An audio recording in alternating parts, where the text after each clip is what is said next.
السلام علیکم ورحمت الله وبرکاته ومغفرته.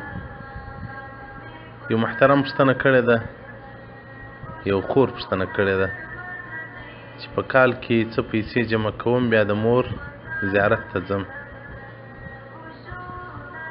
نو اوس د مور زیارت ته ولاړه سمه او که عمرې ته ولاړه سم، دغومره پیسې دي چې عمرې ته ولاړه سمه یا د مور زیارت وکړم. نو ستاسو څخه شرعاً پوښتنه کوو. محترمه د عبدالله بن عباس رضی الله تعالی عنه څخه روایت دی،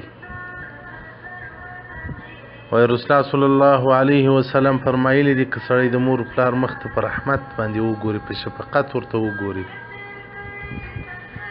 الله جل جلاله پر هر وار کتلو باندې د حج مبرور ثواب ورکوي. صحابه کرامو مبارکانو رسول الله صلی الله علیه وسلم مبارک ته وویل، صحابه کرامو مبارکانو ول ان نظر کل یوم 100 مره که یو چا د ورځې 100 واره وکتل ورته، رسول الله صلی الله علیه وسلم مبارک ورته وایي څه ورته وایي؟ نعم الله اکبر واطیب. که 100 واره وګوري د 100 حجو ثواب به الله جل جلاله هغه انسان هغه اولاد ته ورکړي. نو محترمه د مور و مخ ته کتل د حج مبرور ثواب لري. عمره خو هلته پرېږده، عمره هلته پرېږده. نو د مور پلار زیارت وکړه، د هغو په مخ کې جنت دی، د هغو په مخ کې حج دی، د هغو په مخ کې عمره ده. الله جل جلاله موږ مؤمنان په سترو سترو نعمتو باندې نازولی یو، که موږ ورباندې پوه سو.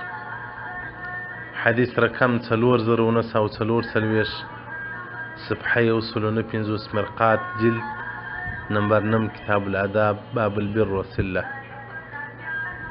نو محترمه د مور پلار زیارت وکړه، د مور زیارت ته ولاړه سه، الله جل جلاله دې د مور او د پلار غم نه درکوي. دا د جنت دروازې دي، د جنت دروازې دي، الله دې دا دروازې پر موږ تاسو باندې نه بندوي. دا د جنت دروازې دي. نو دا چې ته ورسې نو خو د مور زړه در باندې خوشحاله کېږي.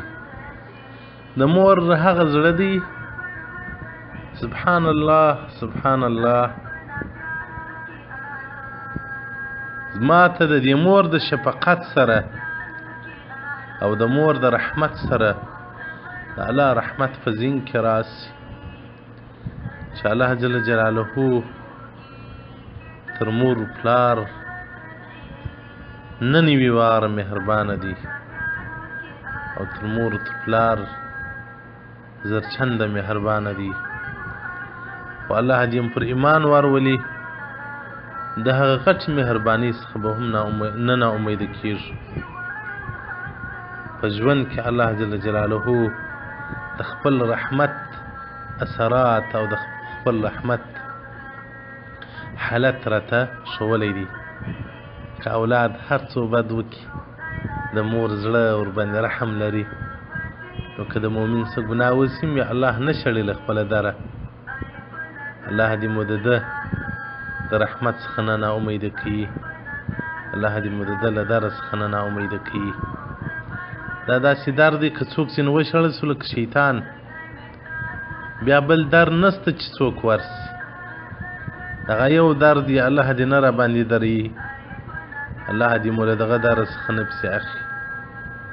والسلام علیکم ورحمة الله وبرکاته ومغفرته.